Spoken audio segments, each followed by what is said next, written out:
నెల్లూరు జిల్లా ముతుకూరు మండలం ఏపీ జన్కో రోడ్డులో ఘరానా మోసం జరిగింది. పోలీసుల వేషాల్లో వచ్చి పాండిచ్చేరి వాసుల నుంచి 50 లక్షలు దోచుకుని వెళ్లిన వైనం కాసేపటి క్రితం చోటు చేసుకుంది. పాండిచ్చేరి నుంచి పొలాలు కొనేందుకు ముతుకూరు మండలానికి వచ్చిన కొందరు వ్యక్తులను కొందరు కేటుగాలు బురడి కొట్టించారు. పోలీసుల తనిఖీల పేరుతో పక్కా పథకంతో పాండిచ్చేరికి చెందిన వారి వాహనాన్ని కూడా తనిఖీ చేశారు. వారి వాహనంలో పొలాలు కొనుగోలుకు అడ్వాన్సులు తెచ్చిన 50 లక్షలను స్వాధీనం చేసుకుని అక్కడి నుంచి ఉడాయించారు దుండగులు.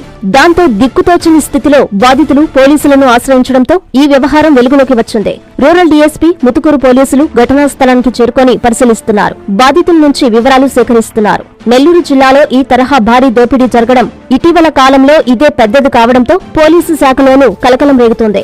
దుండగుల కార్లకు స్థానికులు కొందరు గాలి తీసేయడంతో వారు బైక్లలో గూడూరు వైపు పరారైనట్లు సమాచారం. వారిని మన పోలీసులు వెంబడిస్తున్నట్లు సమాచారం. గూడూరు పోలీసులను అలర్ట్ చేశారు. మార్గమధ్యలో పోలీసులు నిఘా పెట్టారు.